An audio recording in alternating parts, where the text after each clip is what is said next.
My roommate found a little white snake and insisted on keeping it in our dorm. I warned her that wild snakes carry diseases and pets aren't allowed in dorms, urging her to release it. Turns out the snake understood human speech, and it held a grudge against me ever since. From that day on, dismembered animal parts started mysteriously appearing on my bed. It wasn't until I brought my 5-year-old sister back to the dorm that the snake, when I wasn't looking, bit off 2 of her fingers. Enraged, I grabbed a fruit knife, intending to kill it. My roommates held me back, allowing the snake to escape. 4 years later, I graduated with my master's degree. The moment I opened the door, I was hit by the smell of blood. I looked up, and dozens of snake eyes were staring right at me. Leading them was that white snake. My parents and sister had been torn to shreds by it. I didn't have time to run. It swallowed me whole in one gulp. When I opened my eyes again, I was back to the day my roommate found the little white snake. Its red forked tongue flicked across my face. The fear of being devoured by it in my previous life came flooding back. My roommate Erica was still grinning. "Luna, this little white snake is hurt. I'm keeping it in our dorm." I scanned the room. The other 2 roommates had turned ghostly pale, huddled together in the corner while shooting me desperate pleading looks. My gaze returned to Erica's face, watching her sinister smirk.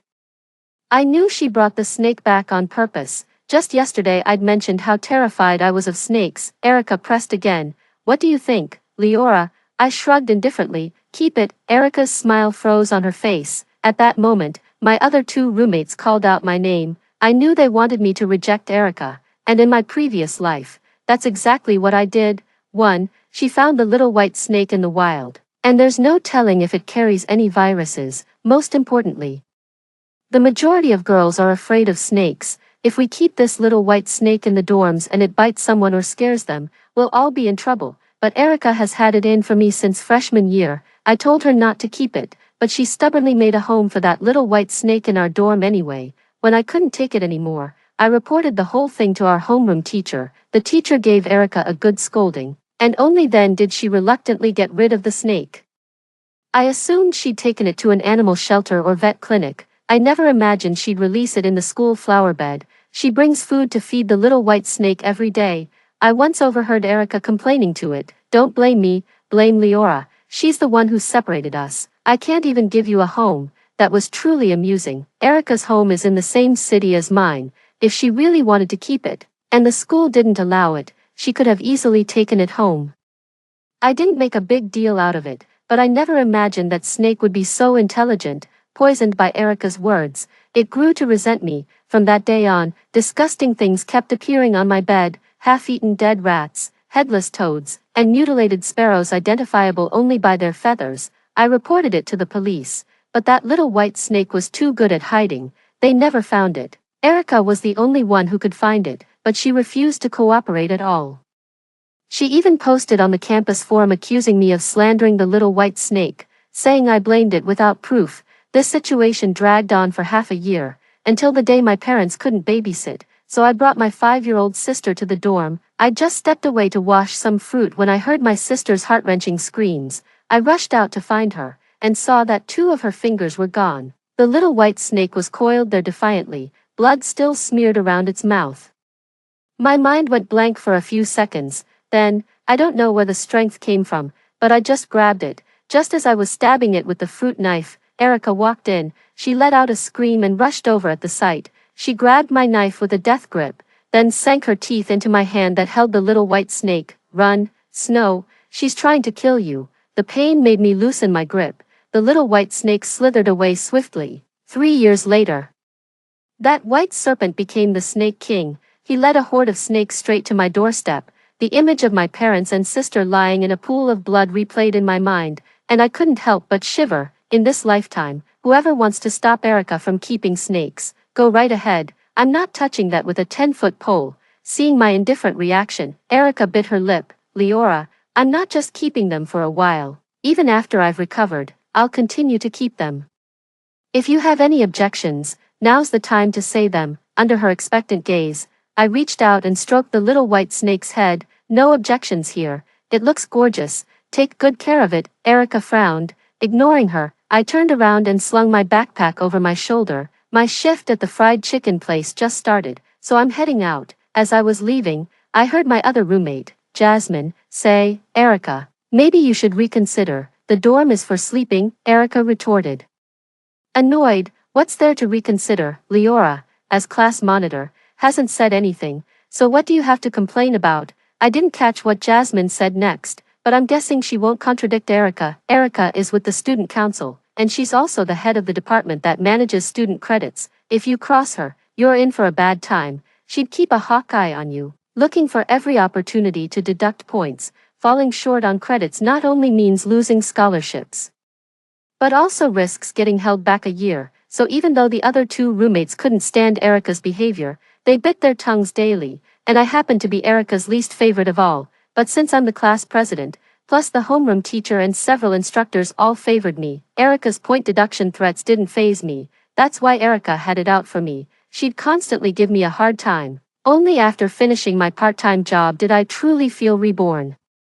The student council had an event that evening, and Erica still wasn't back when I returned to the dorm. She'd stuffed the little white snake into a battered cardboard box without even leaving water. The pale serpent lay severely injured, coiled tightly upon itself. I'd just put my bag down when Jasmine pulled back her bed curtain. Squad leader, she whispered, could you tell Erica to get rid of this snake? Keeping it in the dorm is just too terrifying, I asked her.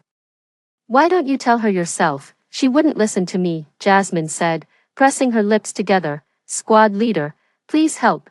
You're the only one who dares to cross her. Just because I dare to cross her, does that mean I should? I glanced over and saw the little white snake had woken up. I cleared my throat. Besides, this little white snake is so cute. Keeping it in the dorm might even bring us good luck. Jasmine paled. But we're all scared. Shouldn't you handle this as class monitor? I shrugged. I can't control people keeping pets. If it bothers you, report it to the teacher yourself. Seeing my refusal to intervene, Jasmine's face instantly fell. She muttered under her breath, what a jerk. I don't know if there's something wrong with me. I feel like there's something wrong with her. She has a mouth too. She could tell the teacher herself. But she only wants me to stick my neck out. Jasmine, who had been cursing up a storm in front of me, didn't dare utter another word once Erica returned. After the lights went out, I hadn't even fallen asleep when I heard a rustling sound. Then came the sound of something bumping into cardboard boxes. Erica woke up. What was that sound? Sounds like the snake, Jasmine whispered. Is it hungry? Did you feed it? Nope, I don't even eat dinner myself.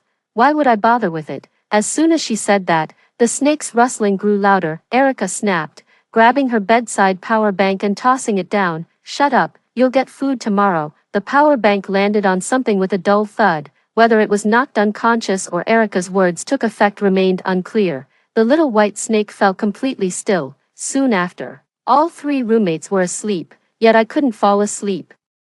In our past life, Erica treated that little white snake like a treasure. When she saw I was afraid of it, she'd feed it, apply medicine, almost bringing it to bed with her. But now she's so impatient with it. Could it be that since she saw I had no reaction to the little white snake, she figured the snake was useless and stopped caring? This very question was confirmed over the next few days. Erica, who had said she'd find food for the little white snake, seemed to have completely forgotten about it. She'd leave early every day and come back very late. She'd only occasionally peek into the box. The little white snake was already severely injured, and Erica completely neglected it. A few days later, its wounds festered, and the snake was on the verge of starving to death. I thought it would just die like that, but then I heard a commotion on Sunday night. It seemed to have regained some strength, struggling to get out of the box. And the way it looked at us, the few of us in the dorm, had completely changed. This snake was never ordinary. It understood human nature and held grudges. After some thought, I went out to buy medical supplies and even picked up some leftover chicken scraps from a fast food joint. Back in my dorm, I carefully trimmed away the rotting flesh from its body. The little white snake initially eyed me with hostility, thrashing to avoid my touch. I whispered softly, "Don't be afraid. Let me tend to your wound." The little white snake stayed still as I treated its injuries, then tossed the scraps its way. It sniffed the offerings before devouring them ravenously, clearly starving, too. From that day on, I made it a habit to bring back scraps to feed it daily. Later, feeling the cardboard box wasn't safe enough, I ordered a proper snake terrarium online. As Erica saw me caring more for the little white snake, she became increasingly indifferent, skipping even basic check-ins. She never actually said the words, "Let's give the snake away." I figured if Erica truly wouldn't take responsibility, I'd send the fully recovered snake to an animal sanctuary. To everyone's surprise, Erica made a move 3 days later. I had just finished my part-time job when the homeroom teacher called. Rushing back to the dorm, I found the homeroom teacher standing with a school administrator. The other 3 dorm mates were standing together. Erica actually gave me a smug smile when she saw me. I hadn't even asked what happened yet. The homeroom teacher cut straight to the chase. "Leora, is this snake yours?" I shook my head. "It's not mine, Erica owns it." At this, Erica immediately protested and accused me. "Leora, you can't just go around making false accusations. That snake is clearly yours." Another school administrator frowned deeply. "How could you keep such a dangerous thing in the dorm? Do you realize how many complaints I've already received? And you're a class officer. Get rid of it immediately." Only then did I realize the student council had spotted the snake during a dorm inspection, panicked, and reported it straight to the dean. I shot Erica a glance. There was no doubt she was behind this. We're juniors. The student union stopped checking dorm hygiene ages ago. If she's the one doing inspections, then she probably wrote that confession wall post too. Erica smirked triumphantly. "Leora, I warned you about keeping that in the dorm. It scares people. But you just wouldn't listen." I replied calmly. "That snake was clearly yours. Nothing to do with me. Professor, you can ask any other dorm resident if you don't believe me."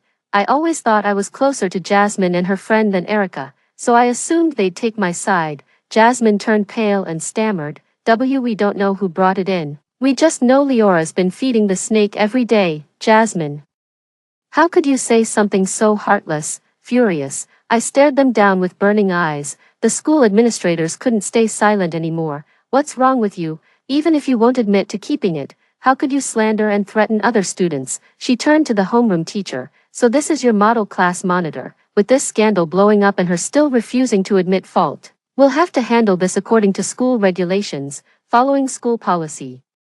I'm definitely getting a formal warning for this. My grades were good enough for guaranteed graduate admission, but after this incident, that privilege is probably gone." The homeroom teacher quickly mediated. "Sir, let's reconsider this matter. Leora has always been an outstanding student. There might be more to this situation. We should give her another chance." "Professor, that's blatant favoritism." Erica protested angrily. "As class monitor and exemplary student leader, she should have set an example. Aren't you showing bias?" The teacher's face flushed instantly. The administrator nodded in agreement. "Disciplinary action is mandatory. Someone like this doesn't deserve leadership positions, let alone graduate school recommendations." Erica grew even more smug. I sighed.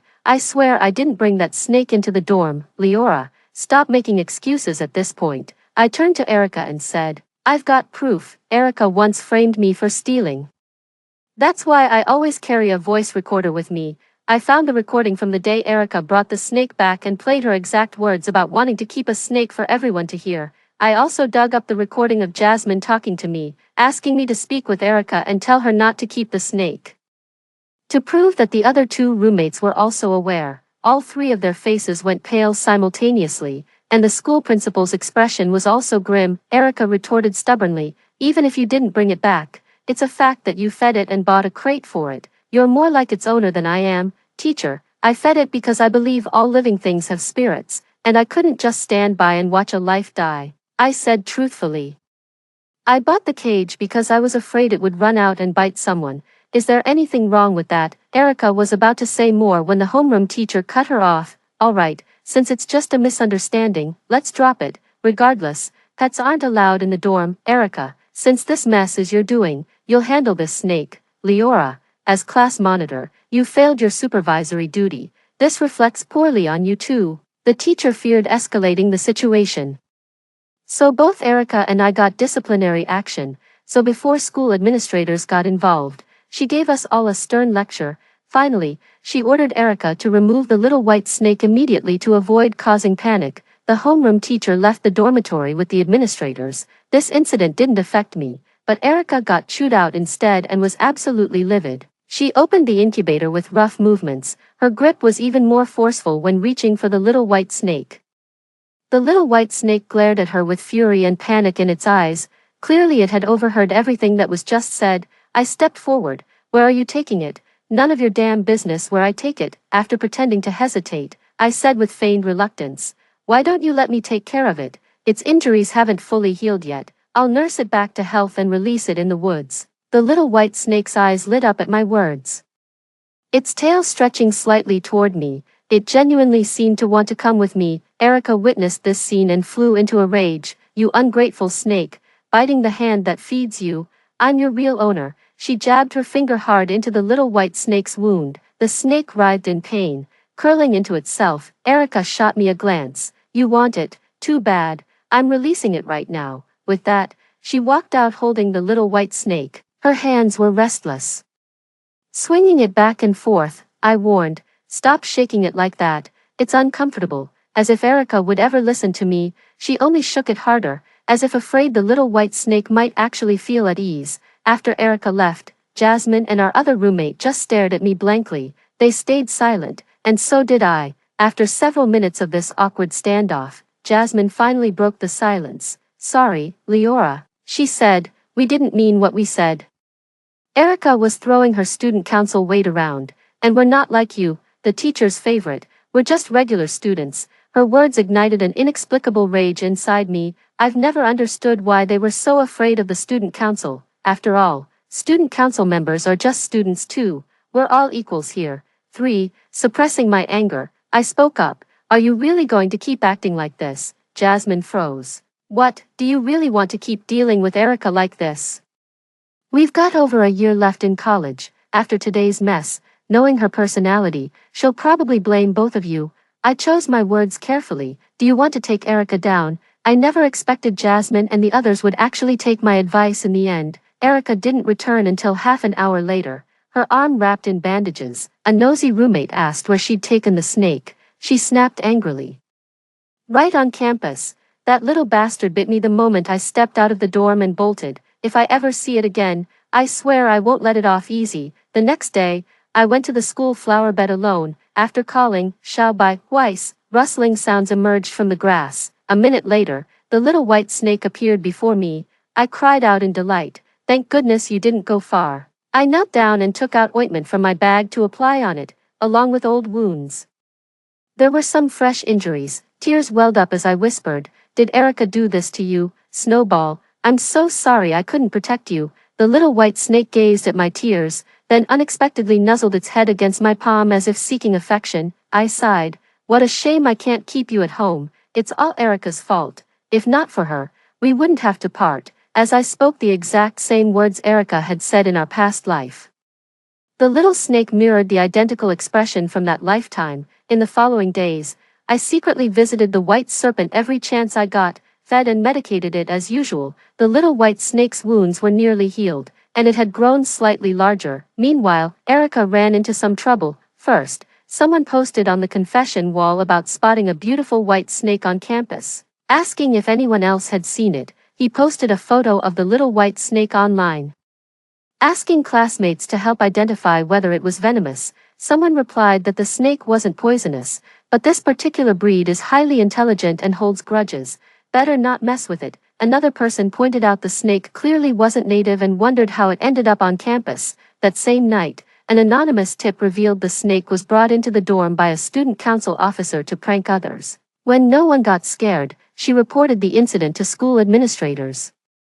Fortunately, the falsely accused student had proof it was her doing and avoided punishment. Though the post didn't name names, someone still doxed Erica's identity. That's when I realized Erica had managed to piss off so many people at school. But thinking about it, among all the student council members, she's the only one who can't keep a low profile. She throws her weight around campus, bullying underclassmen with her student council authority. Everyone in the comments is calling Erica irresponsible for releasing the snake on campus instead of in the wild when she was already handling it. If any student gets bitten, shouldn't she be held accountable? The confession wall is public, and someone leaked this incident outside the school. Erica got called in by the school and was questioned why she didn't release the snake farther away or call the forestry department to handle it. Things have gotten out of hand now. The school will most likely give her disciplinary action. Erica came back from the teacher's office looking gloomy and went straight to bed. She took out her phone only to find it dead, so she fumbled under her pillow. A few seconds later, she let out a scream. A mangled, bloody rat was flung out. Just as Jasmine and the others walked in, the rat splat right onto her face. Then came another ear-piercing scream. I only sauntered in after the 3 dorm mates had finished screaming. Casually asking what happened, Jasmine's face turned ghostly pale, her voice still trembling. A dead rat. Erica's entire face was ashen. How did this thing get in our dorm? Who put it here? She stared straight at me. Before I could speak, Jasmine pointed at the rat. Looks like something gnawed on it. Erica, was it that snake you set free? Is it getting back at you? How could this be? Erica gasped in disbelief. It's just a snake, a mere animal that couldn't possibly understand human speech. Erica refused to believe the little white snake was responsible, yet she couldn't swallow her anger either. She scoured every security camera feed, determined to uncover who was behind this prank. But after 2 hours at the dorm supervisor's office, she came up completely empty-handed. Nobody entered our dorm the entire time we were out. Our dorm is on the 1st floor. After staring for a while, Jasmine suggested someone might have climbed in through the window. Erica had to check the outdoor surveillance footage, where she actually saw a white snake carrying a dead rat slithering into our room. She instantly felt a chill down her spine, turning to look at me. It's you, Leora, you incited this snake. It's deliberately getting revenge on me. I shrugged. Erica, are you out of your mind? It's just a snake. Do you really think it understands human speech? Erica wanted to pin this on me, but she had no proof. In the end, it just fizzled out. From that day on, animal carcasses started mysteriously appearing on Erica's bed. Terrified, she had no choice but to go home and lay low. Erica thought returning home would solve everything, but the next day she showed up at our dorm with police officers. Erica filed a police report, because the little white snake had somehow pinpointed her home. She just drifted off to sleep that day when she felt something heavy pressing down on her chest. As soon as she opened her eyes, the little white snake's 2 green eyes were staring right back at her. Erica shrieked, sat up, and flung the little white snake off. The little white snake suddenly sank its fangs into her calf. Right after Erica turned on the light, the white serpent somehow slithered out through the window. I live on the 8th floor. That snake must be supernatural. You've got to find it now. Erica looked utterly drained, with dark circles under her eyes and her mental state hanging by a thread. After hearing her story, though finding it utterly bizarre, the officers still brought snake-catching equipment to search the school premises. Erica barged into not just public areas but every dorm room to check. The commotion drew crowds of students and even prompted school administrators to intervene, citing concerns over the school's reputation. They persuaded Erica to withdraw the police report, promising the institution would handle the snake situation. No, you people never lift a finger, Erica yelled at the school administrator. You're experts at sweeping things under the rug. I have to find that snake myself. The administrator turned pale with anger, but seeing she wouldn't be reasoned with, simply let her be. After 2 days of turning the place upside down, Erica actually managed to locate the little white snake. The first thing she did after finding it, marched straight to my dorm to confront me. She slammed the cage containing the white snake in front of me, her voice hoarse. Leora, are you fucking trying to kill me? I was completely baffled. What do you mean? Erica found the snake by reviewing the surveillance footage. While tracking the snake's movements, the cameras repeatedly caught me feeding it. She was convinced I'd told the snake her home address and even put the little white serpent up to leaving things on her bed. Erica screamed at me. Leora, you're downright evil. How dare you pull such a despicable stunt? Don't you fear karma? I scoffed. Erica, your imagination's running wild. Sure, I fed Xiaobai, but only out of pity. It's just a snake, an animal, not some shape-shifting demon. I don't even know your address. How could I possibly have told it? You sent it to stalk me. Before I could even open my mouth, Jasmine, for the first time ever, spoke up for me. Erica, calm down. You're making this little white snake out to be some kind of deity. It's probably just a coincidence. This was the first time anyone else in the dorm had ever spoken up in my defense. Erica narrowed her eyes. Since when do you get to lecture me? Jasmine straightened her back. We're classmates, not boss and subordinate. Why wouldn't I speak my mind? I'm on the side of what's right. Fine, fine. Erica was seething with rage as she yanked the white snake's head from the cage, gripping it tightly. Whether you put him up to it or not, this snake dies today. The little white snake sensed her murderous intent, its body coiling defensively as it hissed through bared fangs. Erica pulled a fruit knife from her pocket. an exact replay of last lifetime's scene. Only this time, I was the one stopping Erica. I clutched her hand tightly, my voice pleading, "Erica, calm down. No matter what, it's a life. You can't just kill it. How about we take it to the police station?" "Get away from me." With a forceful shove, Erica pushed me away, and I fell heavily to the ground. I begged her, "Please, Erica, spare little White. I'll do anything if you just let it go." My heart was being torn apart. Erica's expression turned even fiercer. "How pathetic, Leora. Is this snake your father or mother? The more you plead for it, the more determined I am to crush your hopes." But in that moment of distraction, the little white snake seized its chance, darting out to sink its fangs into her hand. Erica yelped as the little white snake vanished instantly. "Just like always, Leora, this is all your fault for ruining everything," Erica snapped, grabbing me by the collar to unleash her fury on me. Just then, the door swung open. The homeroom teacher stormed in and barked, "Erica, stop that right now." Erica reluctantly let go and muttered, "Yes, teacher." "Erica, come with me," the homeroom teacher said grimly. "The principal wants to see you."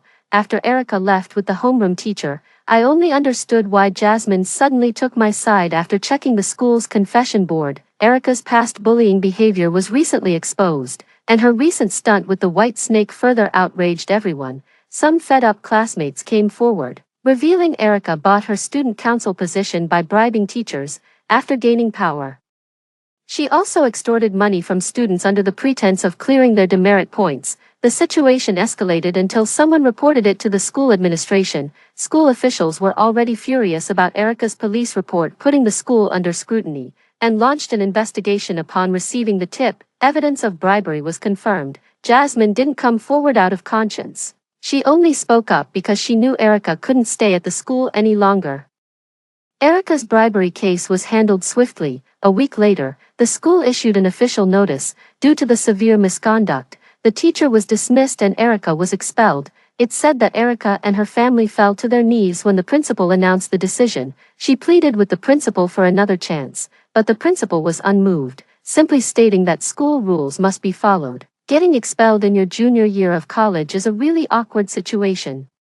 With only a year left until graduation, going back to high school to retake exams would mean being 3 years behind. Every path is paved with regrets. Erica's eyes were red as she packed her things in the dorm. She blamed me for all her grievances. Before leaving, she warned me, "Leora, this isn't over." Erica's the vindictive type. I knew she'd retaliate after making those threats. I quit my part-time job at the fried chicken joint that very day. I avoided leaving campus whenever possible, and always rushed home before dark. I lived in constant dread until finally securing grad school admission and graduating. A year passed without seeing the little white snake or Erica again. On graduation day, our class threw a party. After a few drinks, I helped some completely wasted classmates into cabs. With my head pounding, I decided to walk home. 5. I knew something was wrong the moment I stepped out of the bar. Before I could turn to run, a group of thug-looking men blocked my way. I took a few steps back from the masked men in front of me, stammering, What do you want?" "Nothing much. We like what we see." The leader grabbed my wrist. "Come have some fun with us." My heart leaped into my throat as I pulled out my phone to warn them, "Listen, don't you dare lay a finger on me. We live in a society governed by law.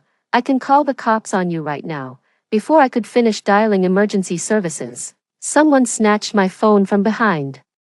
The man chuckled darkly and motioned with his hand, "Take her away." Several men dragged me into the maze of shadowy back alleys. The alley was pitch black and completely deserted. 2 men pinned me against the wall. Just as a third reached for me, he suddenly let out a blood-curdling scream. Screams erupted from all directions. I heard them scream, "Snakes, so many snakes." Looking down, the alley was teeming with glowing green eyes. The exact same emerald eyes I saw when I died in my past life.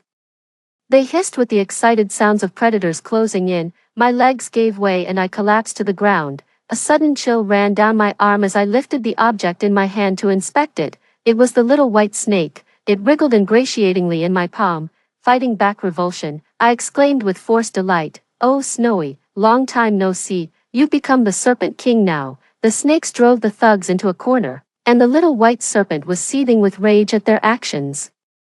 Just as it bared fangs to strike, I stopped it. "Wait." Though confused, The white snake retracted its venomous fangs. I stepped forward to confront the men. They dropped to their knees in unison. "Spare us, Serpent King. Have mercy." I fixed my gaze on one of them. "Did Erica send you?" Just as I suspected, Erica rounded up these goons. After getting expelled, Erica spent months moping at home until her parents' nagging became unbearable, forcing her to start job hunting. But without a college degree, she couldn't land any decent corporate job. Left with no choice, she took a waitressing job and fell in with a rough crowd. When she heard I'd secured grad school admission, those old college grudges resurfaced. She paid the thugs $500 to ruin me. My heart skipped a beat when I heard the number 500. If that little white snake hadn't shown up in time, I'd have been done for. These people don't even have $500 to their name. Forget about expecting any decency from them. In the end, I let those guys go. After watching them flee in panic, I bent down to stroke the little white snake's head. "Snow, I'm relieved to see you doing so well. Take your friends and head into the forest quickly. Humans are terrifying, especially Erica. If she could be this cruel to me, she'd never let you live if she knew you were still alive." As I finished speaking, I noticed a subtle shift in the little white snake's expression. It nuzzled against my palm, leaving what felt like a gentle kiss. Then, as if resolving itself, it led the group of snakes away. It was heading straight toward Erica's house. I didn't sleep a wink all night. The next morning, I got up early and went near Erica's place. A crowd had gathered at her apartment complex entrance, with police cars parked among them. "Oh my God, it's covered in blood. The whole family's been torn apart by bites. What kind of animal did this? Looks like snakes, but how could so many appear in the city?" The incident quickly went viral locally, but was soon suppressed. Local police have issued a notice stating that many snakes have recently escaped from the zoo and are currently being apprehended. Residents are advised to keep their doors and windows shut. A few days later, I received news of Erica's passing. I heard she was still conscious before she died. Calling the police and repeatedly telling them there were snakes, so many snakes. By the time the police arrived, all that was left was her body. Since the killer was a snake and nobody actually saw what it looked like, the whole matter was eventually swept under the rug. A few days later, I woke up feeling a weight on my chest. There was the little white snake coiled right over my heart. It seemed to have grown slightly larger, though this time it appeared completely alone. I asked it, "Where are your friends?" The little white snake flicked its tail toward the distance, as if saying they were outside. I understood. It was afraid those snakes might come in and frighten my family. After a moment's silence, gripping the fruit knife tighter, I asked, "Do you want to live with me?" The little white snake paused, then shook its head. It nuzzled against my face, as if saying goodbye. I put down the knife and hugged it. "Go now, don't come back. The city's no place for you." Maybe it was my imagination, but I thought I saw tears in the little white snake's eyes. It nodded, vanished into the night, never to be seen again. Story 2. As a wealthy second generation, I was blessed with both beauty and wealth. Despite my parents' advice to take life easy, I was determined to prove that I wasn't just a pretty face. After discussing it with my close friends, I decided to open a hot pot restaurant. However, 2 months into the business, I faced a staggering loss of 10 million and had over 100 employees depending on me. Realizing I often backed down when things got tough, I decided to close shop and return home to happily embrace being unproductive. Before closing, I invited my parents for a meal at the restaurant as an acknowledgement of my defeat. Unexpectedly, this move spared us from a zombie apocalypse. When the apocalypse struck, my hot pot restaurant turned into a safe haven for my family of 3. My dad said that as long as I didn't venture into business recklessly, our family wealth was sufficient to support a lavish lifestyle for 3 generations. But having come into this world, I was not content with being a rich second generation recognized only for my looks. To prove that I had some business acumen, I used my 10 years of saved up pocket money to start the hot pot restaurant. After thorough research and analysis, I chose a bomb shelter located halfway up a hill in the city center as the location. This bomb shelter stretched across an entire mountain and was 500 meters long, with one end opening onto a bustling street and the other overlooking a cliff by the river. The renovation alone cost 5 million, but I was determined to turn it into a trendy urban landmark. Sure enough, since its opening, the restaurant was packed daily, with queues from noon lasting till evening. Sometimes, when we were short-staffed, I had to step in and serve tables myself. After 2 months, I could visibly see myself getting rounder. Of course, some sacrifices were necessary for the sake of my career. At this rate, I expected my hot pot restaurant to flourish and generate a significant franchise fee within 6 months. However, just when I was starting to feel proud, the thriving business took a sudden nosedive. The long queues at the restaurant door vanished, and the few remaining customers complained about the overdecorated, expensive, and unappetizing dishes. Negative reviews flooded in relentlessly. A true warrior faces tough times head-on. Together with my best friend and marketing advisor Sarah, we reviewed the situation, nonchalantly picking at her nails. She mentioned, "It might be because of the 10,000 free meal vouchers I issued that just expired." What? 10,000 free meal vouchers? I couldn't believe it and had Sarah confirm it again. She nodded calmly. In that moment, my blood pressure soared, and I was too angry to speak. This disastrous decision, doing business means making sacrifices. You need to think big, she said. I cursed under my breath, regretting letting her handle marketing. It wasn't about the money. I was upset about my rough hands from serving plates. Whimpering, I noted my broken nails several times. How about this?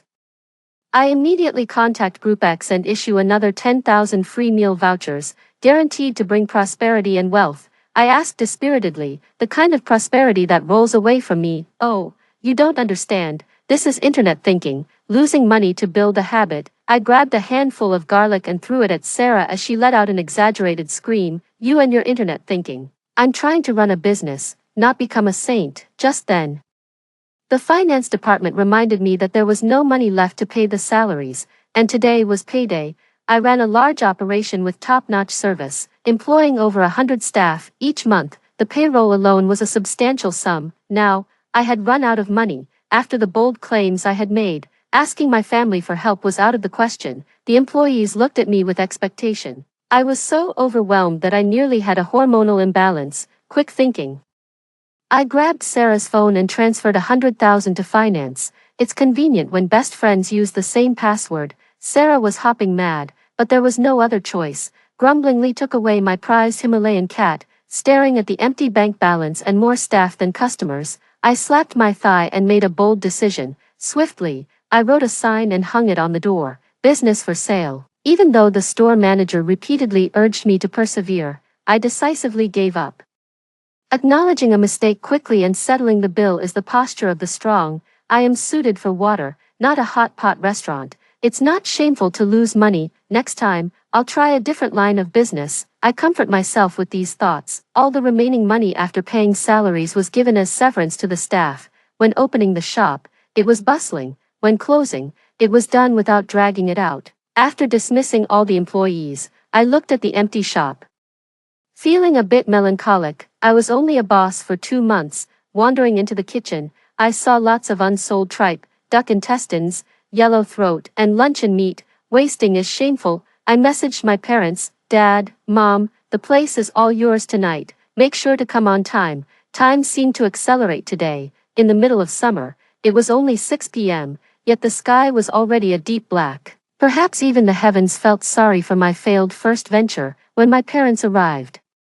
The spicy broth in front of me began to boil. Bubbles rose from the mix of chili and spices like pearls lifted by the heat, continuously bursting and releasing a tantalizing aroma. My mother, seeing how worn I looked, showed a pained expression and moved to hug me, but getting closer and seeing my greasy hair, she quickly stepped back, covering her nose and coughing to hide her disdain. The hot pot here really smells good. Seeing her mixed expression of disdain and sympathy, I held back my laughter and urged them to eat quickly. My dad rolled up his sleeves and started cooking the tripe in the pot, not even glancing at me. Say it, how much money do you need? True to form, just as I was about to stand, he already guessed what I was up to. I didn't hesitate and gestured in front of him. 5 million, 1 million to pay back Sarah, and the remaining 4 million as my startup fund for the next venture. Hearing this, my dad immediately spit out the tripe he was eating.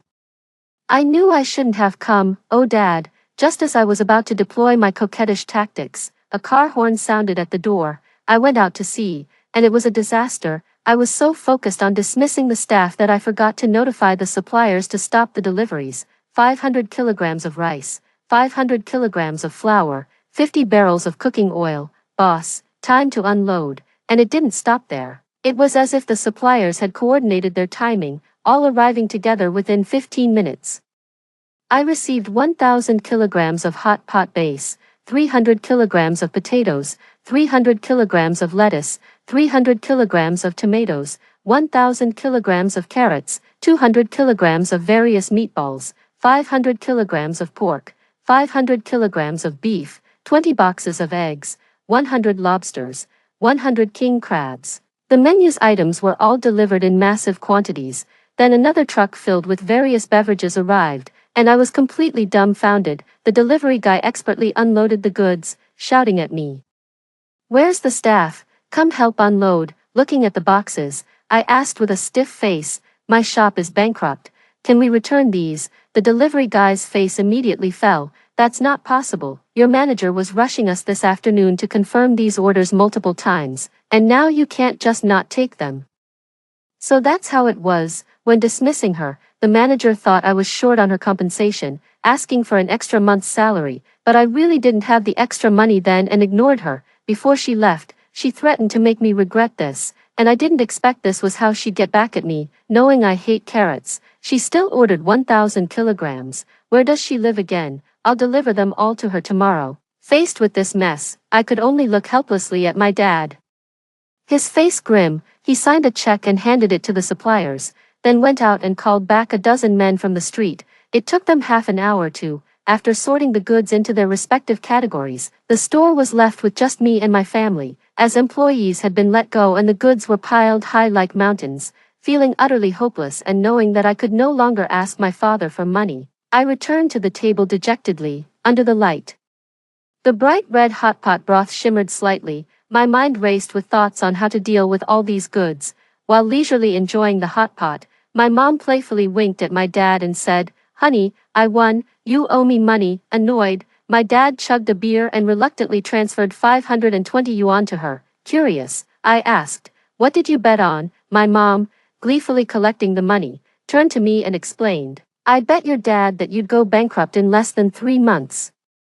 Your dad didn't believe it, claiming that his kid could last at least half a year. "See, I won, you really are my little treasure." She laughed uproariously, causing me to grimace in embarrassment. My dad, slightly annoyed, retorted, "Not a bit of business sense. I wonder who you take after. Don't look at me, it definitely isn't from my side," my mom said, waving her hands dismissively, feeling underestimated. I was a bit angry, but at that moment, the best option was to admit defeat. "I'm sorry, Dad, I've let you down," I said, feeling ashamed. Seeing my dad's expression soften, I seized the opportunity to press my luck. "Could you possibly lend me another 500? The moment he reached for his phone, I thought I had a chance, but then he immediately blocked me. Meanwhile, my mom kept adding food to my bowl and giving my dad meaningful glances as if to tell him to ease up, comforting me with, "Don't worry, you'll make it in a few more years." What, a few more years? Suddenly, the chicken feed in my bowl didn't seem appetizing anymore. Just then, several harrowing screams echoed from outside. Startled, I dropped my chopsticks, and the cooked duck intestines fell back into the pot, irretrievable. The cries and screams mixed with the sporadic honking of cars. Was there an accident? I wondered, walking to the door with my bowl in hand. I saw people across the street running in panic, chased by several blood-covered, oddly walking individuals. Their growls were chilling. Like ferocious beasts on the prowl, ruthlessly attacking pedestrians, blood splattering everywhere. Staring in disbelief, I dropped my bowl and utensils, letting out a scream of terror. My scream drew the attention of one of the creatures, which growled and charged straight towards me, frozen in place. My mind filled with scenes from The Walking Dead. Damn, these are zombies. In a flash, a zombie reached the entrance of the hot pot restaurant, just a few steps from me, hearing my scream. My dad quickly put down his utensils and rushed over to pull me aside. He then hurried to the glass door and managed to shut it just as the zombie lunged, narrowly saving my life. Through the glass, I saw the twisted, ferocious face of the zombie, its fangs glinting under the light. My mom came running over with a mop, shouting that she wanted to help. However, after locking eyes with a zombie, she fainted right in front of me. The zombie relentlessly attacked the glass door. Attempting to squeeze through the cracks, the glass was smeared with the zombie's blood and handprints. and the stench and madness kept seeping in. My dad was desperately holding back the glass door, gasping for air as he yelled at me, "The rolling door. Close the rolling door quickly." It was as if I woke from a trance, scrambling over to the bar to find the remote for the rolling door. The rolling door was outside the glass door, and with zombies outside. I wasn't sure if I could close it successfully. I nervously watched as the electric rolling door slowly descended, fearing it would break halfway down due to the zombies' assault. As I feared, when the door was about a third of the way closed, it jammed. Sweating profusely and anxious, I looked desperately at my dad. "It's jammed," swearing. My dad hesitated before opening the glass door halfway. "What are you doing, Dad?" I whispered in shock. Was he planning to sacrifice himself to the zombies? The situation didn't seem that desperate yet. Ignoring me, he fumbled for the rolling door's manual clutch. Clenching his teeth, he pulled it down hard, and finally managed to completely close the rolling door. Both doors together acted like a solid barrier, keeping the zombie outside. Through the door's surveillance monitor, I saw that after the rolling door was shut, the zombie gradually stopped its attack. I stared intently at the screen, my heart pounding like the beats of a war drum. Echoing in the empty hot pot restaurant, after loitering at the door for a while, the zombie wandered off aimlessly into the crowd like a headless fly, attacking any living person that passed by. I breathed a sigh of relief. It seemed they were only interested in visible creatures. Glancing at the screen, my heart, which had just relaxed, tensed up again. The pedestrians who had been bitten and lay dead on the ground were now standing up, their bodies broken. They staggered aimlessly, seemingly without any particular target. They've turned into zombies too?" I asked, trembling, watching the screen. My father's expression darkened. "It seems that the living, once bitten, also turn into monsters." I took a step back in horror, looking towards the door, overcome with dread. The hot pot restaurant was quiet, filled only with the sound of mine and my dad's breathing, and the soft snoring of my mom, who had fainted.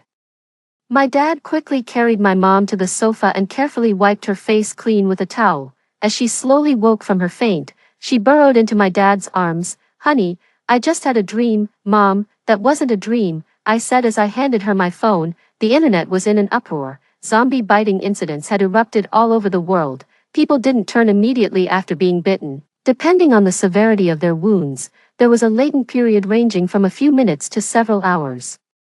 As a result, many bitten people had blended into the healthy population, leading to even larger-scale mutations.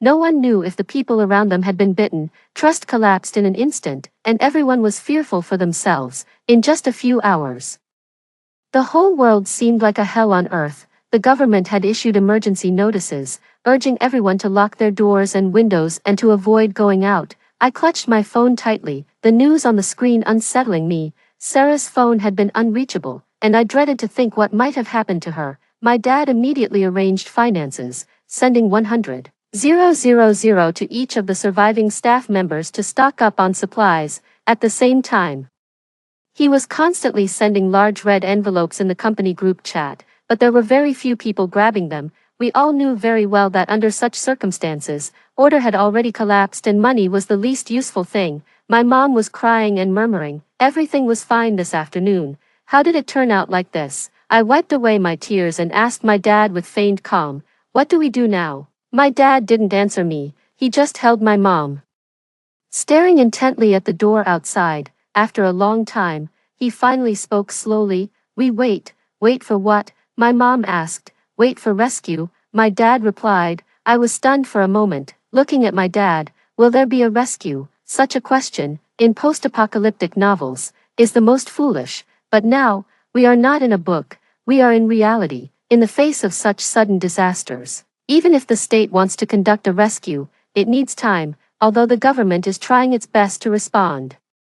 The current situation seems to be beyond control. "Don't worry, we have a room full of food, there's nothing to fear," my dad said with rare tenderness, gently reassuring us. I then realized that we were guarding an excellent refuge. This air raid shelter has only one exit, which is now closed by 2 doors, so it's temporarily safe. The other end is a cliff, so there's no need to worry about zombies climbing up from that side.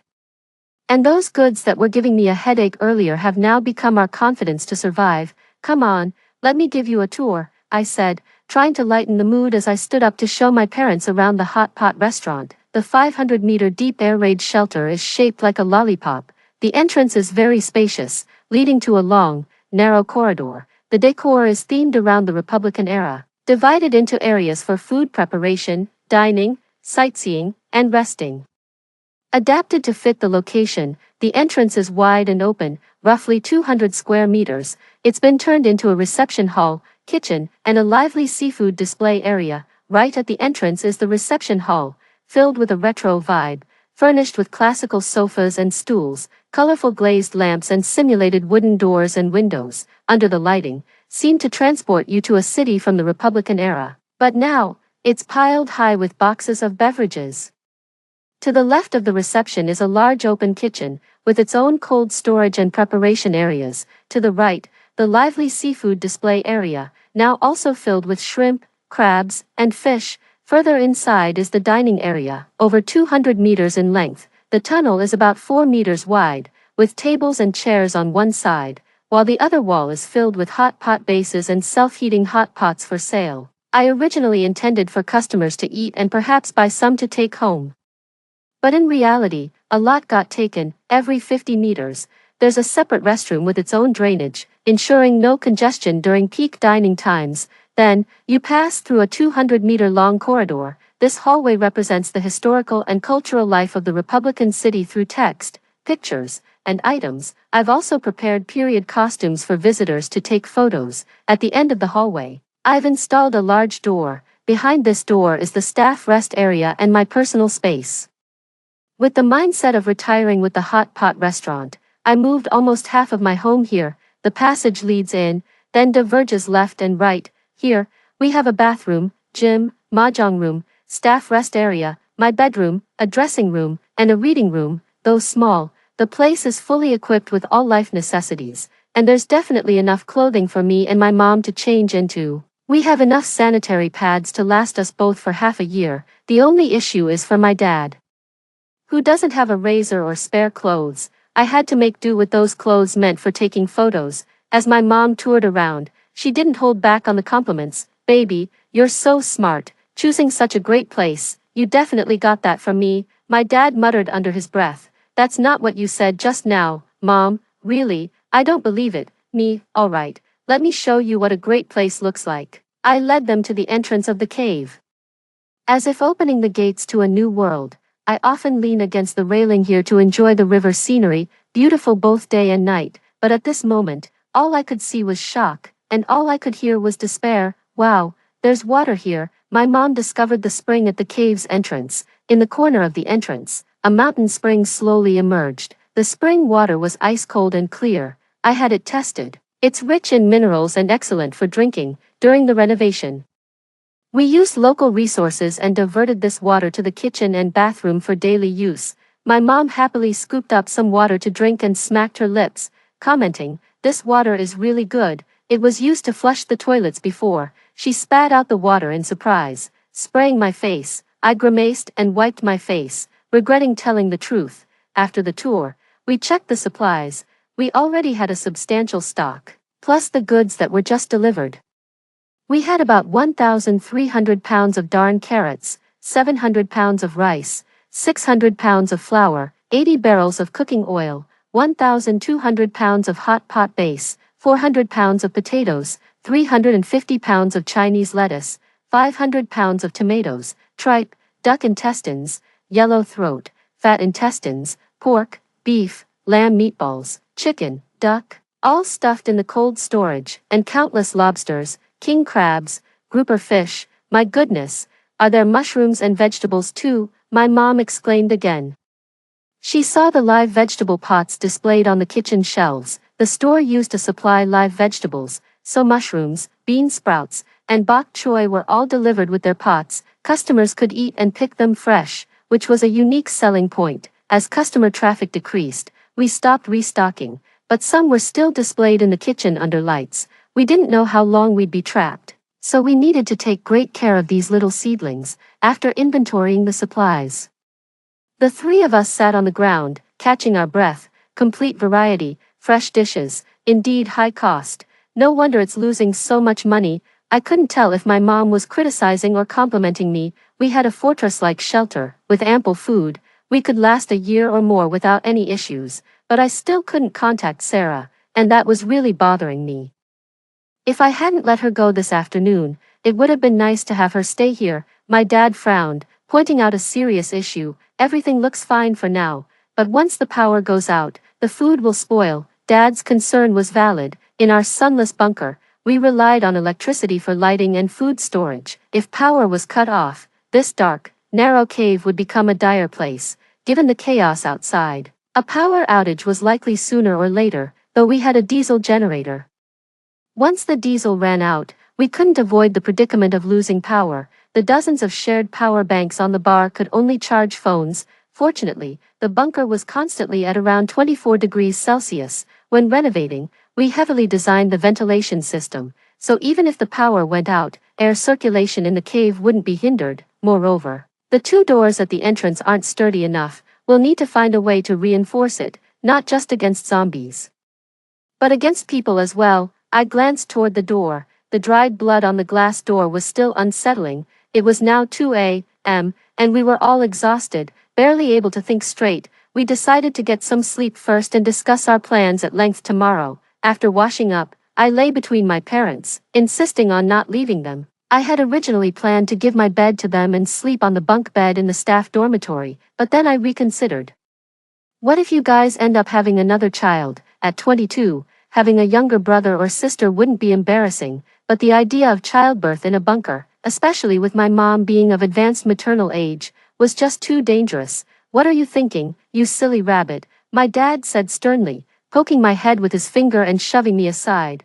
My mom glared at me and then burst out laughing. That's not a bad idea. If only your dad hadn't had a vasectomy, otherwise I would have opened a small account to practice by now. My dad added dryly, disliking me so much. Should I just leave? I pretended to be angry and started to sit up to leave. My dad quickly pushed me back down and fetched some bedding from the staff dormitory to lay beside the bed. In times like these, the family should stick together. He pointed to the floor bed. You sleep there. After a night of rest, we got busy early the next morning.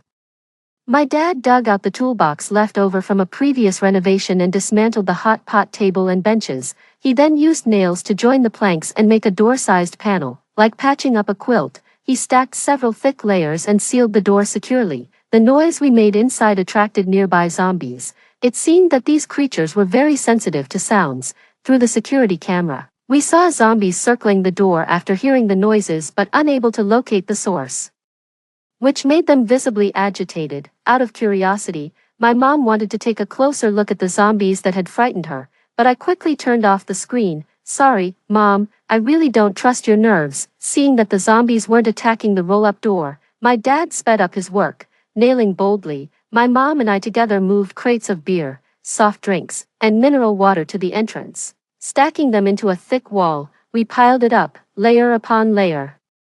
Unless someone used a bulldozer, not even a fly could get through. Only when our stomachs began growling did we realize we hadn't eaten all day. I went to the kitchen to bring out the leftover dishes, lit the stove, and prepared for another hot pot meal. Hot pot again, my mom complained, her face sour. As a wellness enthusiast, she usually avoided hot pot, and having it 2 days in a row was too much for her. Being picky in such times seemed a bit ungrateful.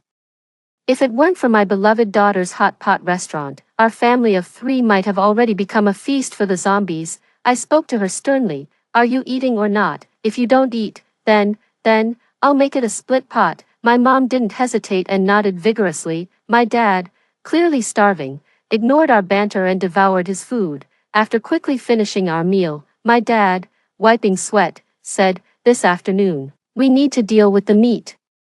Better make it into jerky to keep it longer." My mom's eyes shone with admiration, looking at my dad like a fan. Why didn't I think of that? Honey, you really are a strategic thinker. My mom complimented my dad. She was always good at buttering people up. That's how she managed to boss my dad around for over 2 decades. After dinner, we started processing the meat, but the reality was, my dad was all theory and no practice. None of the 3 of us knew how to cook.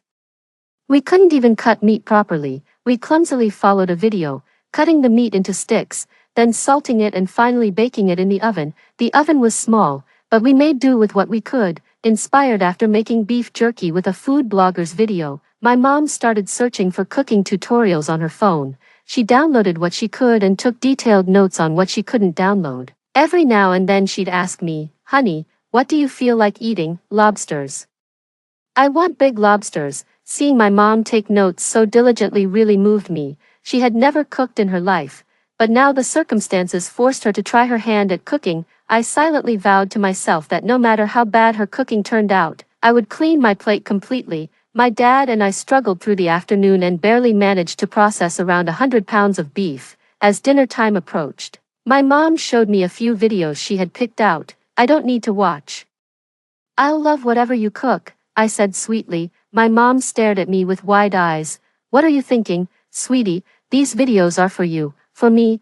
I pointed at myself and then at the videos. "It's all your favorite dishes. Pick whatever you want to eat and give it a try." My mom handed me her phone, loaded with cooking videos, and went off to flatter my dad. I felt like crying. Was this all meant for me? "Do you think I can do it?" I asked, not giving up hope. "Out of the three of us, you're the one who has worked in catering. You're practically a chef, darling. Cheer up," my mom encouraged. "Look at your wife, bullying your daughter." I said to my dad, "You ran a restaurant for 2 months. You should have picked up something by now." My dad retorted, "I should have realized earlier. My parents are a team, and I was an accident." I fetched 3 big lobsters, 3 king crabs, and 2 abalones from the aquarium, planning to cook them in the simplest way possible, boiling them in water. Turning on the commercial stove, I was startled by the fierce flames. My dad leaned over and said, "Be careful, don't set the kitchen on fire. Some kids are the apple of their parents' eye. I guess I'm just a lump in their life." The tutorial said that lobsters need to be urinated before cooking, which shocked me. I read it several times. Does that mean all the lobsters I ate before were urinated? Feeling nauseous, I nearly threw up, which scared my mom. "What kind of tutorial did you find, Mom? Cooking lobsters involves urination. That's disgusting." I was quite puzzled too. My mom said, "Honey, whose urine do you think is best?" My dad took several deep breaths, trying to control his emotions. Then he took a lobster from my hand, poked its tail with chopsticks, and fluid flowed out. "It's this kind of urination," he explained. "Oh, I see." I suddenly realized and sincerely said, "Dad, you really know a lot." My mom chuckled and said that cooking was quite a hassle, and asked if we should just continue with hot pot. My dad ignored her suggestion, took over the task from me, and started to get busy following a video. Watching my dad clumsily cooking, I couldn't help but think that I must marry someone who knows how to cook. Half an hour later, my dad served the dishes he had prepared: boiled king crab, boiled Australian lobster, and boiled abalone in clear water. Even the dishes he chose were exactly what I had in mind. This is definitely my real dad. In that moment, I really wanted to open a bottle of Mau Tai and give a shout, "Come on." As days passed, we became more skilled. We turned most of the pork and beef into jerky, hanging it at the ventilation duct. We also tried making jarred meat, though we had no jars.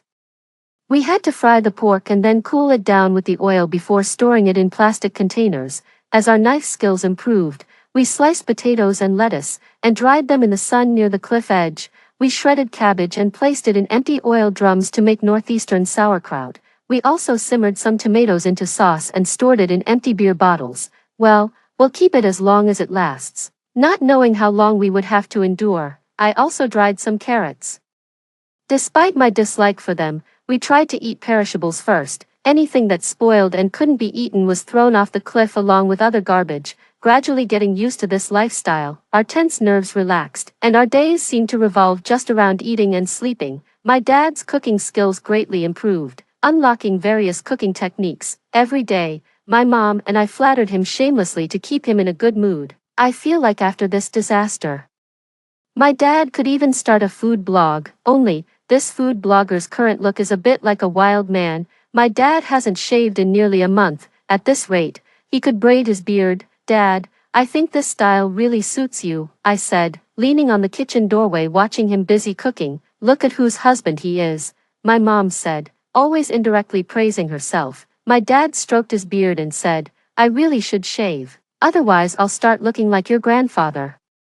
With what shall we shave? My mom asked. I raised the kitchen knife and asked, how about this? You're trying to kill your father, my dad joked, stepping back in feigned fear. Just as my mom and I were discussing the feasibility of using a kitchen knife for shaving, my dad suddenly told us to hush. Listen, someone is tampering with the shutter door. I thought it was a zombie and hurried to check the surveillance, only to be shocked. A van was parked in front of the hot pot restaurant. Outside the shutter door were two men and a woman. I recognized the woman at a glance. She was Lauren, the manager of the hot pot restaurant. One of the men was trying to open the shutter door. Lauren and the other man, holding axes, adopted defensive postures and cautiously scanned their surroundings. Not far away, a decapitated zombie lay on the ground. Had they killed that zombie? I shivered and quickly called my dad over. Seeing the scene, my dad exclaimed that it was a bad time. It was noon. And from our observations over the days, zombies are sensitive to sunlight. When the sun is strong, they hide in the shade and move slowly. Many survivors had noticed this and started venturing out to look for supplies during these times. Lauren and her companions were probably hoping to take advantage of this time to get something from the hot pot restaurant. We watched nervously, observing every move of the people outside. The damn door's jammed, cursed the man trying to open it. The roller door was jammed by my dad. Not an easy task to open. Lauren handed the man an axe, urging him to use it to break in. Are you insane? That'll bring all the zombies here. The man clearly disagreed with her suggestion. It's death by starvation or death by zombies. Either way, we're dead if you don't hack it open. And what if there's nothing inside after we break in? That's impossible. I ordered a lot of stuff back then just to spite Mila, as they began chopping.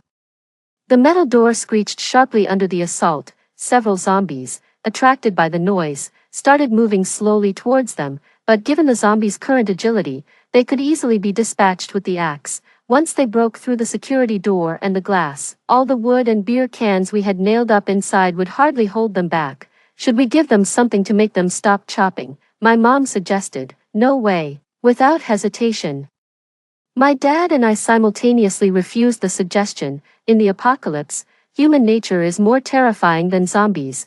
They can kill zombies, and they can kill humans too. In times of scarcity, some people only look out for their own interests, completely disregarding the lives of others. Revealing your supplies at such times is like turning yourself into a walking target. We only had kitchen knives, no other weapons. Once exposed, it would be hard to protect ourselves. The metal shutter door was quickly chopped open, and through the gap, the nailed-down table boards could be seen. A flicker of confusion crossed Lauren's face, but it soon turned ruthless as she shouted at the camera, Mila, you're in there, aren't you, hoarding all those supplies? Lucky you. Just open the door nicely and share them. Lauren was almost certain we were inside. Seeing that I didn't respond, she kicked the shutter door impatiently. A cunning look flashed in her eyes. And she told the men to stop chopping. After a low discussion, one of the men returned to the van and reversed it to the front of the shop. This is bad. They're going to ram us, I shouted, my voice shaking, but there was no way to stop it. The van slammed into the door with a loud crash. This was followed by the sound of shattering glass. My dad, wielding a kitchen knife, shielded my mom and me, ready for a desperate fight. We braced for the van's second impact. But suddenly there was silence outside. Then, a scream echoed through the surveillance. I saw the man who had been standing at the door with Lauren fall to the ground, as several zombies tore into his body. The weather, which had been sunny, now turned gloomy. The commotion here had already attracted many zombies, and with the weather turning, groups of them started moving our way. The man in the van immediately turned around and sped away. Lauren followed the van for a while but ultimately couldn't escape the zombies' grasp. Unexpectedly, it was the zombies who inadvertently saved our lives. A few minutes later, she got up from the ground. Only half of her face remained, and her body moved in strange ways, perhaps out of reluctance. Lauren, now a zombie, kept wandering around the entrance of the hot pot restaurant. Well, from a manager in life to a security guard in death. Having narrowly escaped, we could no longer relax as before. No matter how well we barricaded the door, it could only fend off zombies. Against humans, especially those armed, we were truly helpless. The man who fled now knew we had supplies. Who knew when he might return? At least he won't come tonight, my dad said. Indeed, the night is when zombies are most active. He would have to wait until tomorrow noon if he were to come again. My mom was very nervous. now fearing humans more than zombies. He might have been devoured by zombies, I comforted her, although it wasn't nice to say. In a kill or be killed situation, it was better him than us. Just then, the lights flickered and went out, plunging the room into darkness. After nearly 3 weeks, the electricity and network completely failed. My father turned on the diesel generator to power the cold storage. We huddled in the room, reluctant to turn on any lights. In the pitch-dark air raid shelter, every sense felt magnified. The darkness was like a cage, trapping us in an inescapable nightmare, filling us with a sense of oppression and anxiety. Thankfully, my mother tore strips of cotton clothing and twisted them into wicks, which she then soaked in rapeseed oil. She poured some oil into a dish, placed the cotton wick inside, and lit it, creating a simple oil lamp. We sat around the lamp, watching the flames dance and listening to the sound of the fire. It helped us momentarily forget the terror and unease outside, reminding us that we were still alive and there was still hope. "Mom, you're really something," I said as the soft glow of the flame illuminated my mother's proud expression. "Of course, don't you know who she married?" my dad joked, boasting like my mom. "Help, I'm not used to this kind of dad." The three of us fell asleep amidst fear and anxiety. In the middle of the night, I suddenly heard rustling noises at the entrance of the shelter. My heart raced, nearly leaping to my throat. I cautiously peered down. By the faint moonlight, I saw a figure struggling to climb up. Could it be Lauren and her group? I had always thought this cliff was too steep for zombies to climb, making it safe enough. I never expected a person to be climbing it. Fortunately, there was only one person, and given the easily defensible position, they shouldn't be tough to handle, holding a long stick, and my dad armed with a kitchen knife. We quietly crouched on either side of the entrance. We prepared to strike a fatal blow as soon as the person climbed up. My nerves were tense, the stick in my hand damp with sweat. Moments later, the figure's head appeared. My dad and I exchanged glances. We quickly moved towards it, raising the stick to push him down. Mila, are you asleep? Help me up, Mila." I froze, the stick hanging in midair. Why did the voice sound so familiar? Sarah. It was Sarah's voice. My dad and I were stunned. "Sarah, is that you?" "It's me. Thank God you're not asleep. Help me up." Sarah's voice was weak. My dad and I quickly dropped what we were holding and grabbed Sarah's arms, pulling her up. Sarah collapsed on me, exhausted from the climb. I hugged Sarah, crying and laughing, thinking I'd never see her again. "But you really stink." After the joy of reunion, I was overwhelmed by the smell emanating from Sarah. She smelled like a spoiled bun. Since the zombie outbreak, I haven't had a bath. How could I not stink? Sarah sniffed her arm and couldn't help but grimace. Her eyes caught the kitchen knife on the ground and she asked exaggeratedly, "Were you guys really planning to chop me?" My mom brought Sarah some hot water, her hands trembling as she took small sips. "It's a good thing you made a sound, otherwise we really would have pushed you down." Thinking about it, I felt a chill. Had we moved a little faster, she might have fallen and been smashed to pieces. "How did you manage to climb up here? It's so dangerous. Can you translate these paragraphs into English? Make sure the translation isn't too literal," my mom asked. She usually didn't dare look down, let alone imagine how to climb up from below. Sarah pouted, asking in a distressed tone, "Is there anything to eat? I'm starving." My parents hurriedly jogged to the kitchen to prepare some food for Sarah. I supported her as we walked over, feeling her eagerness mixed with a sense of helplessness. The few hundred meters to the dining area felt even longer to her than the recent climb up the cliff. Reaching the dining area, she grabbed a self-heating hot pot and was about to dig in. I quickly stopped her. "Hold on, just hold on a bit." The delicious hot pot was served by my dad, and Sarah's tears uncontrollably started to roll down her cheeks. "And there's king crab too. Oh my, this is just too much." Sarah didn't hold back, grabbing the chopsticks and starting to devour the food hungrily. After having her fill, she began to talk about her miserable experiences over the past few days.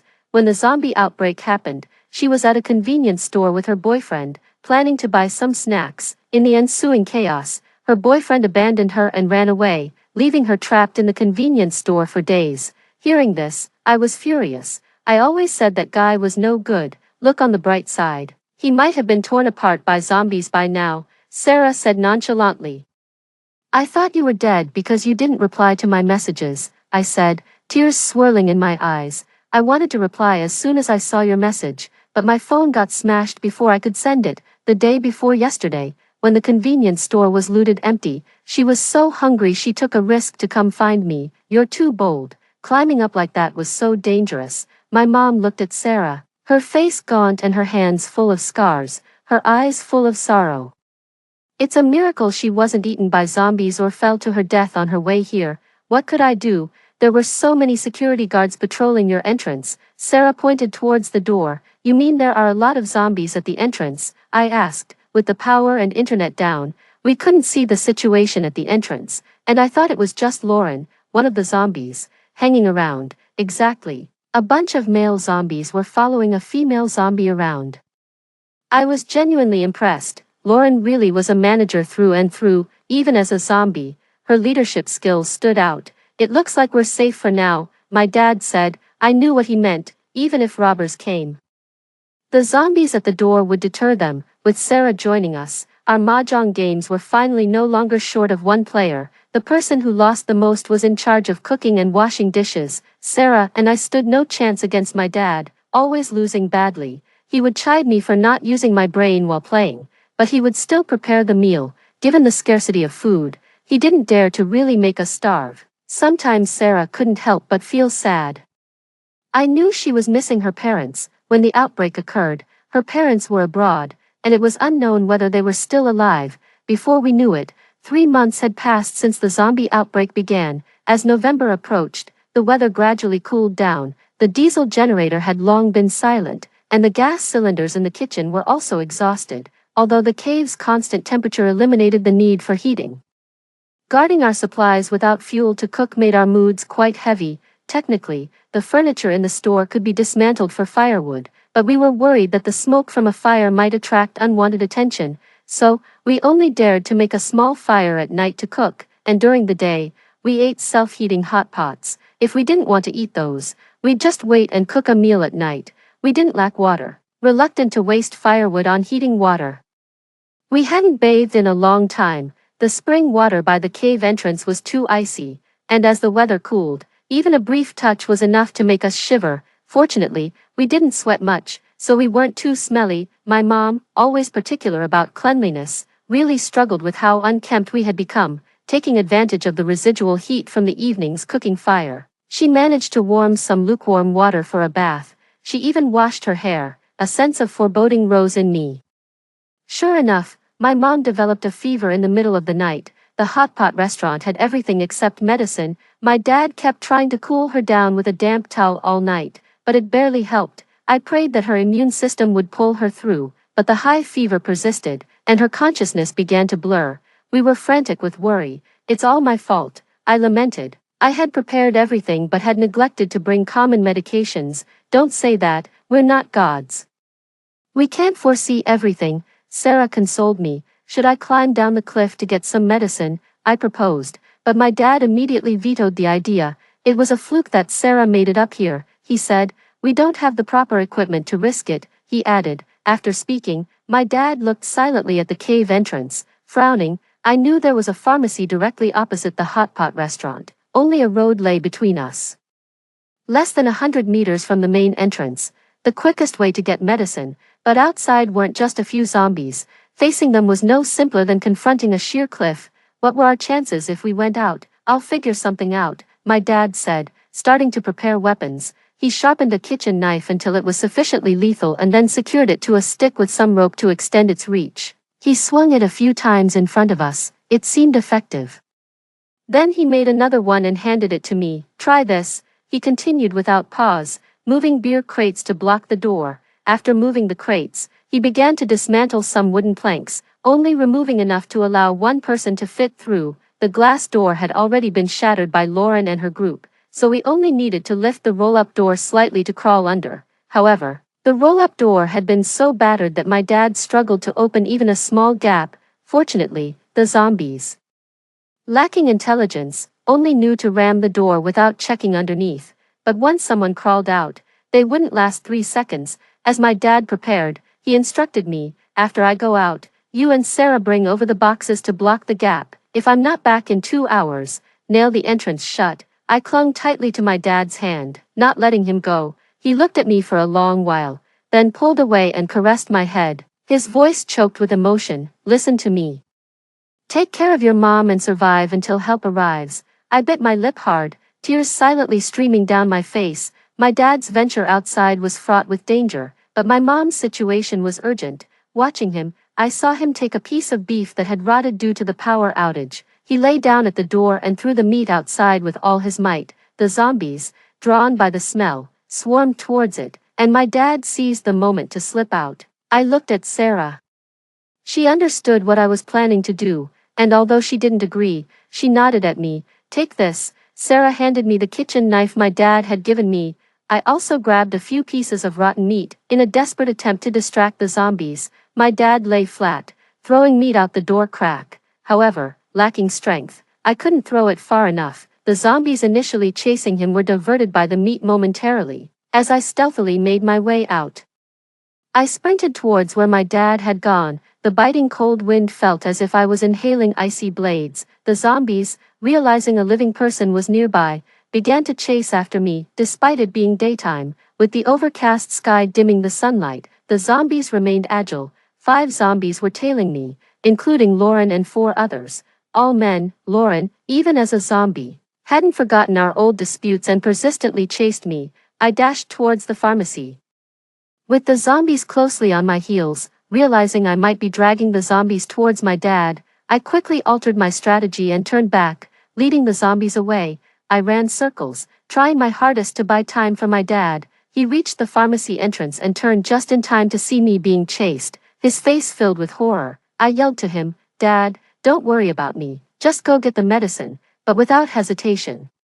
He rushed over and swung his homemade long-handled cleaver at one of the zombies, severing its decaying arm. The creature, seemingly unfazed, lunged at him with a grotesque snarl. Remembering a previously decapitated zombie, I shouted, "Chop off its head." Realizing this, my dad raised his cleaver and cleanly decapitated the zombie, which immediately fell. That's when I remembered I had a knife too. Why run when I can fight? I thought, but my knife skills were poor. I swung wildly at the air, nearly injuring another zombie without killing it. Suddenly, I smelled a foul stench behind me. Turning slightly, I saw zombie Lauren about to bite my shoulder. Just my luck, falling into her hands, I thought. Just as her mouth touched my shoulder, my dad kicked her down and decisively finished her off with another strike. He grabbed me, and we continued running towards the pharmacy, admonishing me as we ran. "Are you trying to get yourself killed?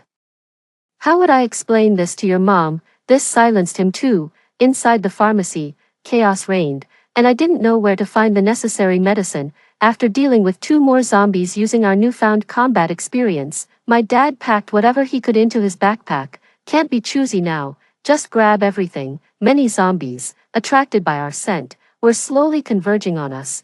We had to leave quickly, or risk being trapped and either devoured or starved to death. Reluctantly, I searched the shelves near the entrance and finally found some anti-inflammatory and fever-reducing medications. When we left the pharmacy, the number of zombies on the street had tripled. It wasn't certain we could fight our way through them all. Exchanging a glance with my dad, we both charged out together, as the zombies, having not seen fresh prey in a while, excitedly converged towards us, roaring, as we sprinted and fought. The mere 100 meters felt as marathon-like in its length.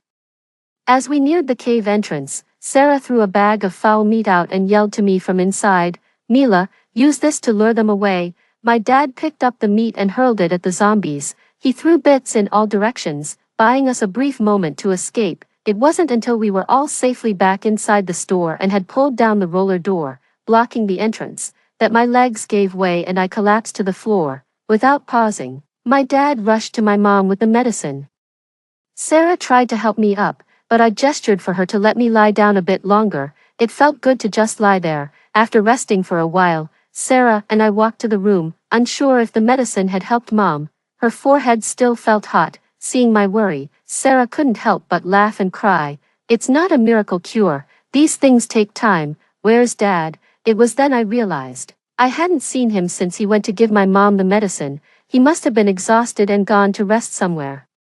I was about to fetch some cool spring water to use as a cold compress for my mom when I saw my dad, one leg over the railing, looking like he was about to jump. "Dad, what are you doing?" I cried out. "Stay back." He panicked a bit seeing me suddenly. Ignoring his plea, I ran over and grabbed his other leg, holding on tightly. Are you possessed? We just escaped death.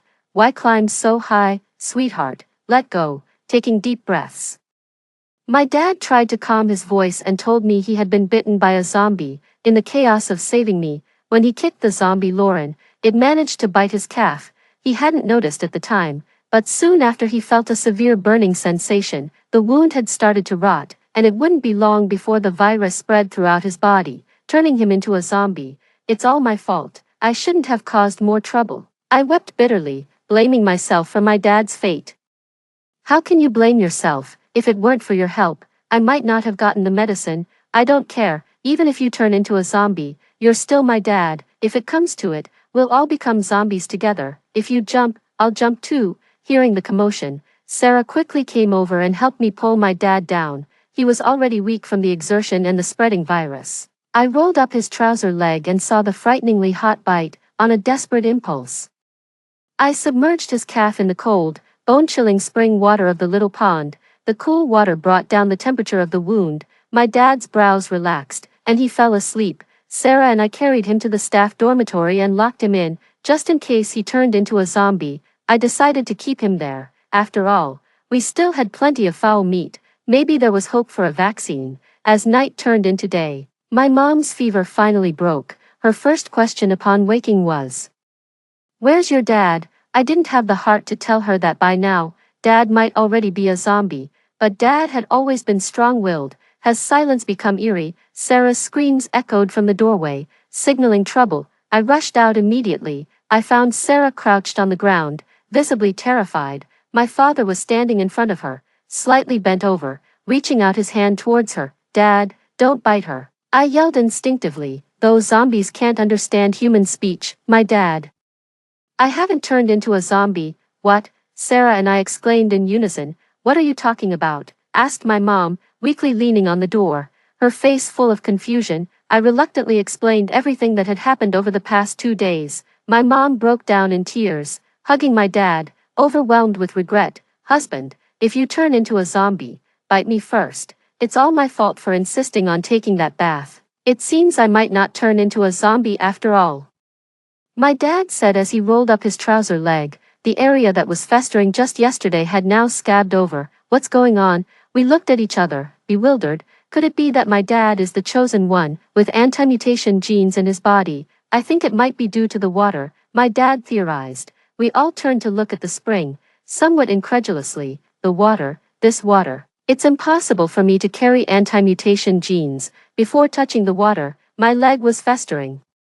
Could it be that some mineral in the water has the power to counteract the zombie virus? It sounded like a fairy tale. I'd rather believe that my dad's body was extraordinary. "What's the harm in trying?" Sarah suggested. No sooner said than done. We filled dozens of plastic bags with water. We reopened the area we had sealed off yesterday. I lay on the ground, throwing rotten meat outside to attract the zombies. When the zombies came close, I hurled the water bombs at them. But the zombies showed no reaction after being hit. I threw another. Still no response. "It seems it's not the water." Disheartened, I sat down on the ground. Sarah, unconvinced, also lay down to throw the water bags. "Just throw them. It's useless," I said, letting her take my place to have her fill of throwing. Look, the zombies are falling down." Sarah was ecstatic, her voice trembling with excitement. I was invigorated and quickly lay down to look. My mood instantly brightened. Indeed, the zombies that had just been hit with a few bags of water were now lying motionless on the ground. We continued to throw meat outside to attract zombies, hitting each one with several bags of water. Before long, 4 or 5 zombies lay scattered by the door. Next, we waited to see if the zombies on the ground would rise again. 1 day, 2 days, 3 days passed. The zombies at the door did not get up again. Their rotting bodies emitted a strong stench in the sunlight. The water really worked. We had succeeded, but how could we spread the news so that the government would know? After some discussion, we decided to open the cave door. We folded countless notes into paper airplanes and sent them flying out. "Please spread the word." D. Road No.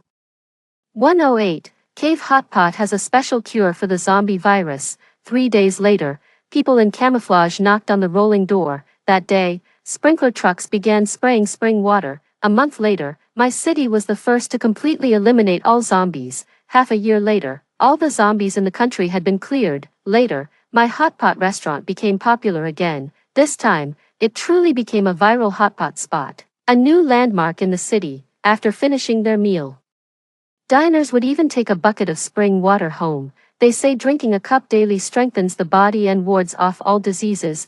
Finally, it was my turn to enjoy this incredible fortune.